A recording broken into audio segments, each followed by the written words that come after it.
活動嘅收穫咧，我就係覺得一直以嚟咧，我都喺度諗緊，究竟我自己條命係應該做乜嘢嘅？同埋又成日都同家人或者其他朋友嘅比較啦。咁我諗通過今次活動之後咧，我就發覺其實每一個人有佢自己嘅天命，佢天生嘅 talent 係唔同啦，佢要做嘅嘢亦都唔同，所以我覺得係無謂再比較，就要活出一個最好嘅自己就 OK 啦咁咯。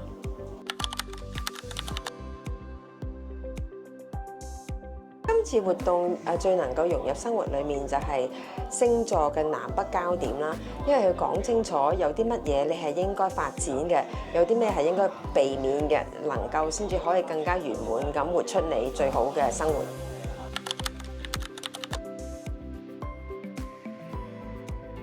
其實今次活動係非常之有意義嘅，除咗可以從西方嘅角度去睇啦，亦都係由東方嘅角度去睇。其實我哋呢一生可以點樣活出更精彩、更圓滿嘅人生？咁我都見到所有嘅同事，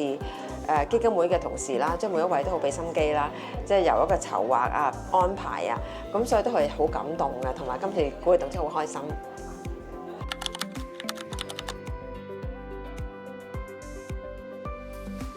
其實我都參加過好多唔同嘅身心靈嘅課程嘅，咁我覺得心圓滿基金會嘅課程就比較個人化，同埋能夠有啲實際嘅建議俾我係可以落地啲嘅，即係唔係好虛無縹緲咁講話，即係你可以咁可以咁，咁所以我覺得即係對我嚟講係好實用啦。一切嘅同事同埋我嘅同學仔咧，我哋嘅同行啦，都係即係好開心咁一齊進行呢個課程，所以我覺得係好難得嘅。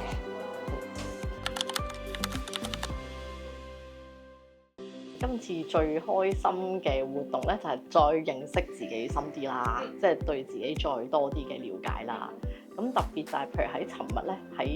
即係做練習嘅時候啦。咁其實咧，我係透過睇自己嘅弱點咧，我就發現咧，原來我同樣地我好憎我媽，咁但係咧我就睇到咧，原來我憎佢嗰啲嘢我自己都有咯，係咁呢個係一個即係最大發現，咁做乜搞咁耐咧？咁樣係咪咧？係喺生活裏面又要有覺察啦，可以點樣盡量冇呢個分別心啦。點樣可以真係放輕鬆咁樣去生活咯？咁呢個都係一個繼續要修行嘅地方啊！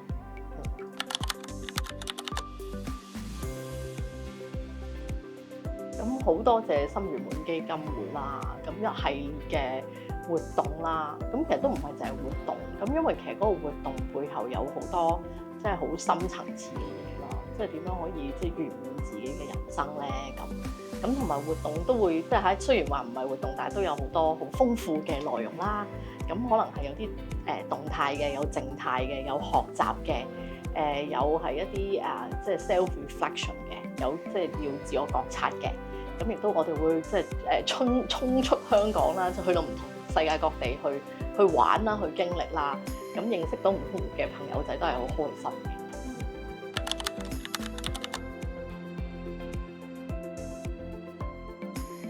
咁我諗都係未必係一個好特別講一句嘅分享嚟嘅，咁我覺得都係即係活出自己嘅人生咯。咁其實都係即係透過即係自己自省啊、自覺啊，咁希望將啲正能量帶俾屋企或者帶俾身邊嘅人咯。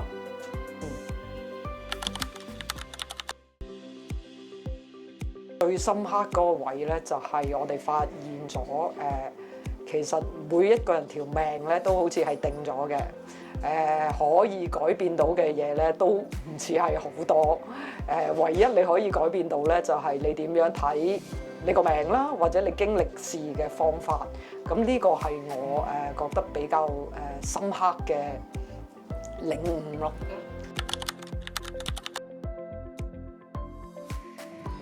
自己嘅其實條命既然都係咁樣咧，每一日發生嘅時候要更加留意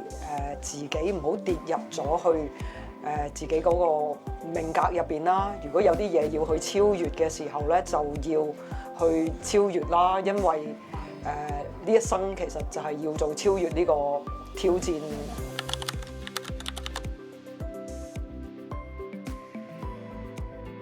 覺得心圓滿基金會搞嗰啲課程咧，其實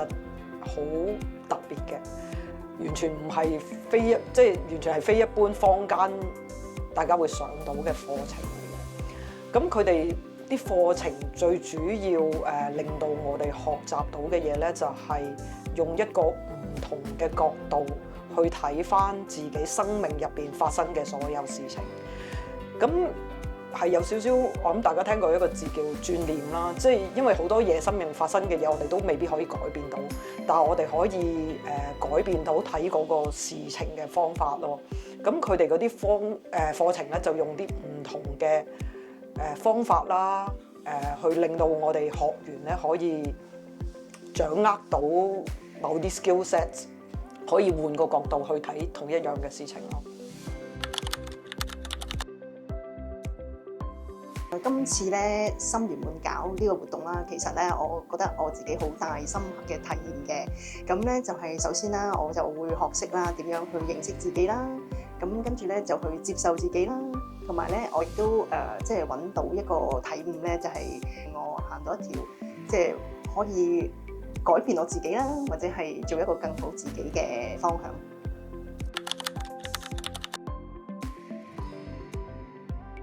今次咧我學到嘅嘢咧就我可以因為咧再更加了解自己啦，咁可能自己有嘅優點啦，咁咧就其實如果將呢啲優點咧就可以融入日常生活嗰度啦。咁其實咧同時間我亦都睇到自己嘅不足之處啦。咁咧就好似咧即係我好似有一個人生嘅藍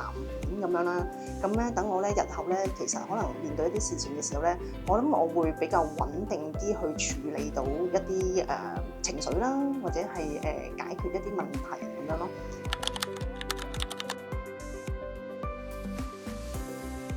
咁我今次咧嚟參加呢個活動咧，咁我好衷心多謝心圓滿基金會啦。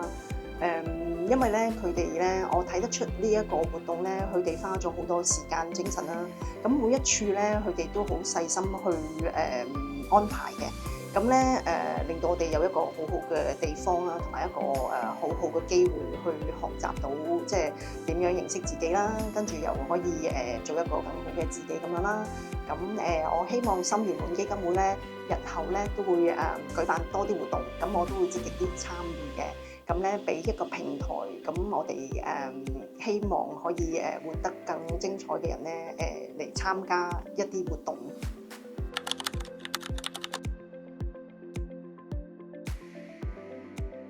好慶幸我嚟咗呢一個活動嘅，咁咧就除咗咧我學習到點樣去認識自己之外咧，其實咧我係揾到個方向，睇下點樣可以即係做一個更好嘅自己嘅。咁我咧就好極力推薦咧，大家都嚟參與下。咁咧其實咧，如果你都想咧活得更自在、更精彩咧，咁我咧極力推薦咧你嚟心圓滿基金會舉辦嘅活動。cut